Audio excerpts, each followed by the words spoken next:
TCI is brought to you by Northern Afleet, standing at tailor-made stallions, sire of 5 millionaires and 6 Grade 1 winners. Find out more at northernafleet.com.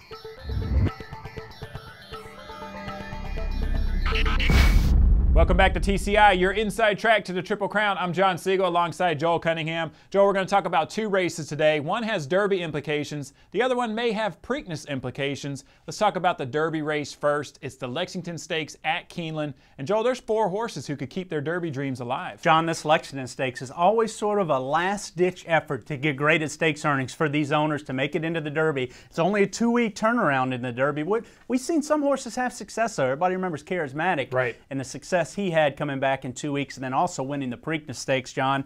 But now it's run on the poly track. I think you have a pretty wide open group of 11 in here, and the 4 horses you mentioned are Castaway, News Pending, Morgan's Gorilla, and Golden Ticket. All 4 have enough prior graded stakes earnings that if they were to win, now they have to win the lion's share, that $200,000 purse, their connections could keep their Derby dreams alive and potentially make it into the Derby. All right, well, let's bring in our resident handicapper. It's Ed DeRosa from Brisnet.com. Hey, Ed, last week you gave us Hanson in the Bluegrass. He didn't win, but did you get a bracelet? I didn't even get a bracelet. No, I didn't. So losing tickets, no bracelet. I think I'm going to have to show up in a gemologist hat and a Dullahan t-shirt come Derby time. Nice. Hey, well, at least you're a winner with the gemologist hat, man. Let's move to the Lexington Stakes, Ed. You know, you have 11 in here. We talked about a few that have the potential making it into the Derby. A pretty wide open group. Who do you like? I thought it was a really evenly matched group, and the more I looked at it, the more I sort of was landing on Morgan's Gorilla, who I like getting the rail, and I like the tactics he showed in the Illinois Derby. Took a lot of money there, so this is a horse I'm thinking the barn really likes. And I also am taking a long look at Holiday Promise, who I thought at 25-1 offered some value in the spiral and could do so again here in the Lexington. Well, Morgan's Gorilla is a horse that picks up Julian Leparoux. Certainly a good rider change. He gets the blinkers off, but coming back in 2 weeks, if he wins, he's a horse that could make it into the Derby field. He's one of the 4 I mentioned. Do you see connections doing so? You would think Jack Conway would want to be back in the Derby. I would think so. We saw Maker wheel back with Derby Kitten last year, so I would hope he shows up. It'd be nice to have a Go Sapper in there. Of the 4 who could go on to the Derby with the win, he's certainly the one I like the most. Well, Ed, as always, thanks for your picks, man. We look forward to talking to you next week. It's going to be a great race. Looking forward to it.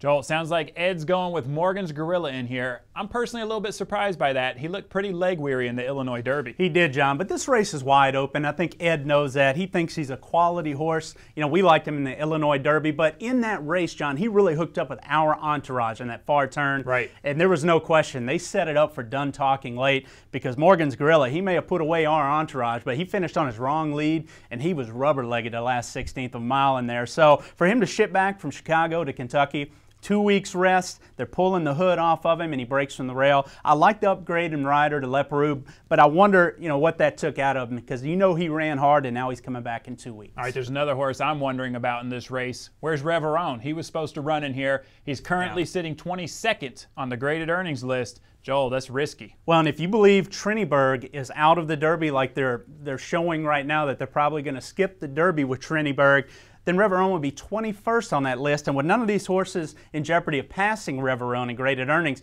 I think connections are making a calculated gamble in here, John. He just ran 3 weeks ago in the Florida Derby. So now to ship to Kentucky, have to run into Lexington just to get the graded earnings, so then to wheel back in 2 weeks in the Kentucky Derby. That's usually not a successful formula. They're trying to keep some gas in the tank, and I think they like where they sit right now on the graded earnings list. So it's probably a very smart move. All right, Joel. Ed went with Morgan's Gorilla, but I want to know who's your pick in the Lexington Stakes. You know, John, I like 2 horses in here. I like Summerfront a lot, but I think he's going to be your favorite. He's undefeated. I like this confidence that Christophe Clement is taking in here and taking this horse off the turf, trying him on the synthetic. I mean, people that paid attention to this colt last year as a 2-year-old, he sold for $475,000. Steve Young bought him at Keeneland after he breezed well on the poly track.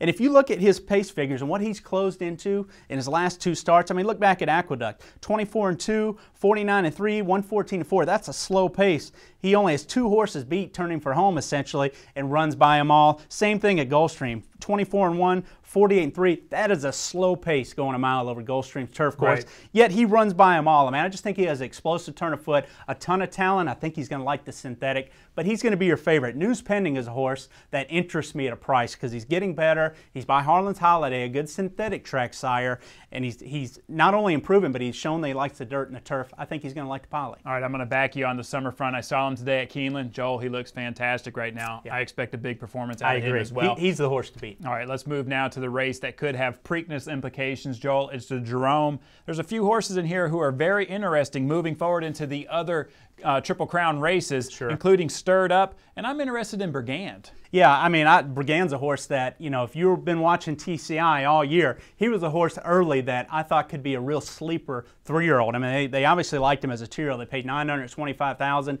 Big, beautiful colt, and he's bred to get 2 turns, John. His best race, I thought, was last time out. You know, still didn't run completely focused in the stretch, so he was beaten by Senior Rain, who came back in the Santa Anita Derby. But now they put the blinkers back on. They're going to send him a little further. I think Brigand can really be a big-time contender of this Jerome, and obviously Bob Baffert feels the same way by bringing him. Stirred Up, his other contender in here. They decided to bypass the Lexington. They're going to run him in here, and I think the thought is this horse, I think they think he's going to run all day. And Robert LaPenta owns him from up there in the Northeast. I think that they're looking to probably go Jerome, maybe Peter Pan in a few weeks, and then maybe really zero in on that Belmont Stakes. All right, so you're thinking maybe not the Preakness for him. He may be using this as a Belmont prep. I'm thinking Belmont Stakes. I mean, you never know, John. I mean, certainly if he runs lights out, you have that possibility. Garcia does come all the way over to ride the horse.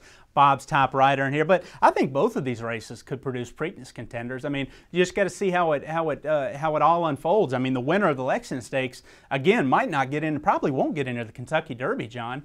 So, you know, a horse like, say, Summerfront, who's been a turf horse, if he dominates in Lexington, really looks like a very talented, impressive, undefeated colt, they may point for the Preakness because he's not going to get into the Derby. All right, thank you, Joel. Thank you guys for watching. Make sure you come back on Monday. We'll recap these races, and we should have our 20 confirmed for the Kentucky Derby.